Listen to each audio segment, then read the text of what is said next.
চড়ার তো সব ভালো নাই।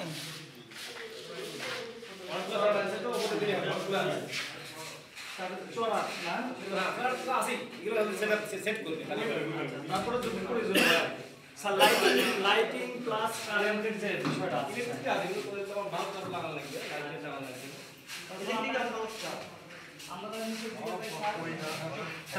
চালু হয় বিদ্যুতের ঘাটতি হবে।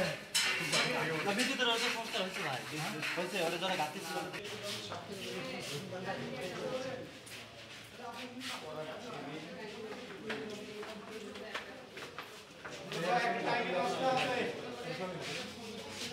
শহীদ আখতার আলী মুন হল সরকার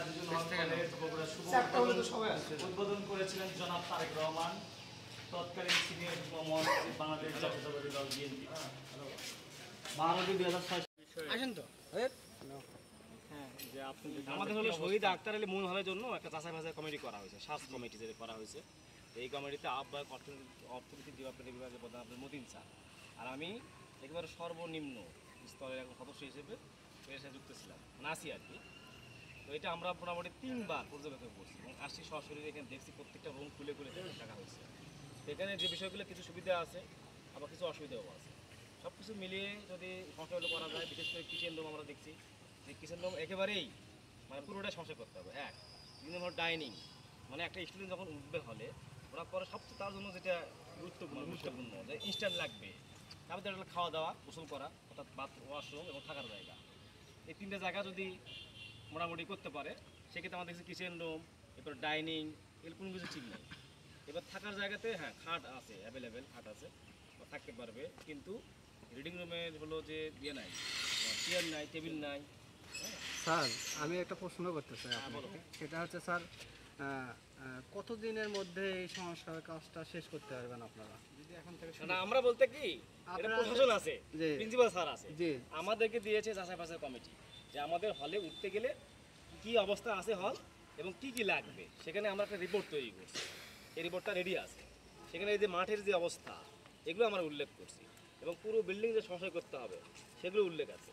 তা আমরা এই রিপোর্টগুলো সব প্রিন্সিপাল স্যারের কাছে জমা দিব 2-1 দিন ভিতরেই। দেওয়ার পরে স্যার সিদ্ধান্ত নেবে যে এটা কী করা যায়। তবে আমার ধারণা যে এটা আমার মনে হয় যে এখন থেকে যদি এটা সংস্কার কাজ শুরু করে তাও 3-4 মাস সময় লাগবে যে কাজগুলো কমপ্লিট করতে। স্যার একটা বিষয় থাকে সেটা হচ্ছে নিরাপত্তা একটা বিষয়, যেহেতু আমাদের হলের সামনে এটা একটা পাবলিক রোড, যেখানে পাবলিক যানবাহনগুলো চলাচল করে, এখানে বিভিন্ন ধরনের ছিনতাই থেকে শুরু করে অনেক ঝামেলাগুলো সৃষ্টি হয়।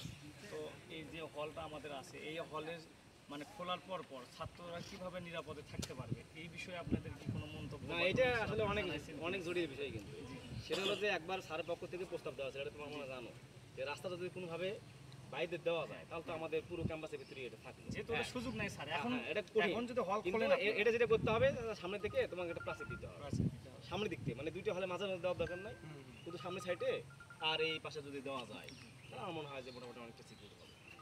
ধন্যবাদ আশিক স্যার।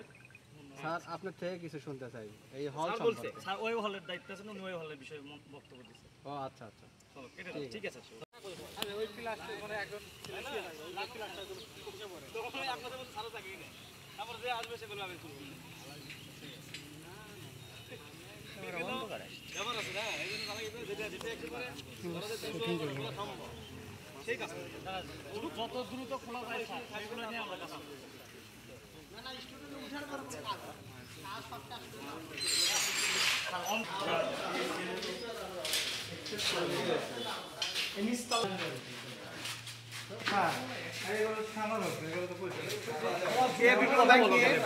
ভিডিও হচ্ছে এখানে, সে ওটা তো 2 মিনিট লাগবে। কিচেন রুমের সমস্যা করতে হবে, কিচেন মানে ওই পাশে কিচেন কি আর এই পাশে ডাইনিং, রান্না হবে খাবার ওখানে দিবে ডাইনিং, এটা কিচেন রুম, এটা একটু বড়, এটা তো আর একটা করব 96 জন ধরবে।